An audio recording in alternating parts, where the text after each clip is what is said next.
Hey everyone, welcome to episode 11. We're going to be exploring fashion and clothing for character design. This is part 1 of 2 parts. Let's get started. So in this first part, we're going to be practicing some different methods when designing clothing.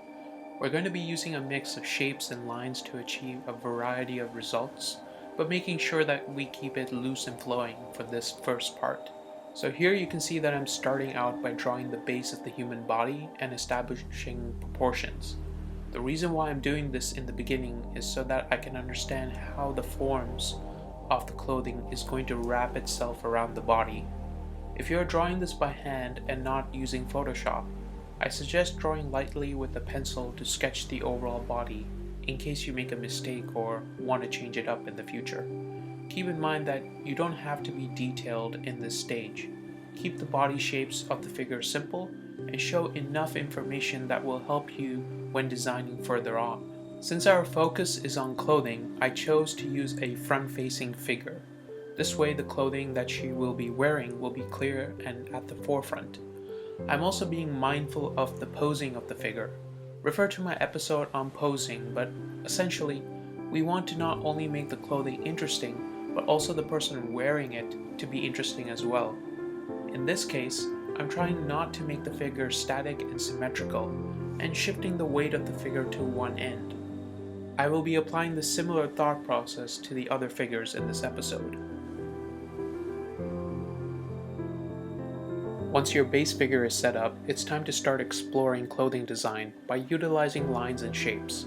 If you're stuck on where and what to design, then I recommend you going online and searching some fashion and casual clothing trends on retailer sites or Pinterest. There's a lot of cool material which you can be inspired from. You don't have to also stick to modern design and take inspiration from history or perhaps other cultures. Keep in mind on not directly copying, but changing and mixing it up enough to make something original and distinct. For my drawing, I already had an idea of where I wanted to start and what I actually wanted to draw. In this case, I started by exploring some sort of hat that this figure would be wearing. I was also making sure to keep it loose, and if I made a mistake, I kept going with the flow. Don't get carried away with the details in this stage. From there, I went about designing the clothing for the upper body. I wanted to design a shirt that felt like it was wrapping around the body organically, and wanted to explore this using lines.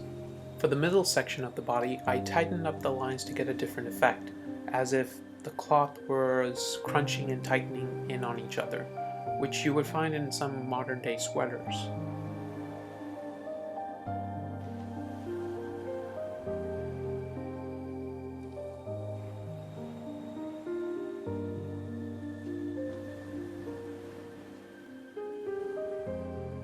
Moving to the legs, I wanted to go for a more traditional fit of pants, but added careful lines to indicate the form of the body, while also showing a pattern for the pants itself.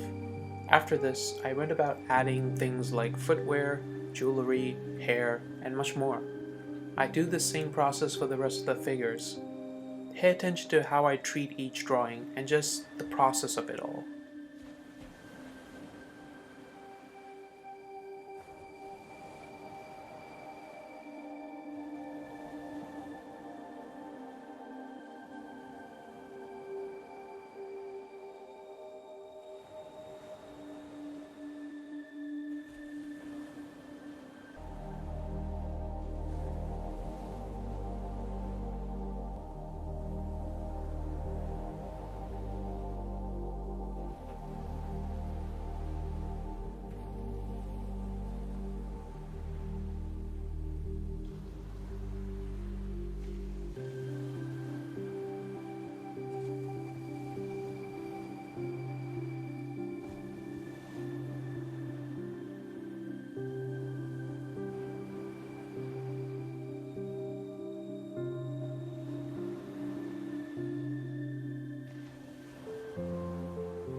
This first part is to help you break the ice and get you practicing. Keep your drawings loose and fast, and use your mistakes as a means of exploring. Remember to reference online for inspiration as well. Hope to see you in the next part. Until then, keep practicing. Bye-bye.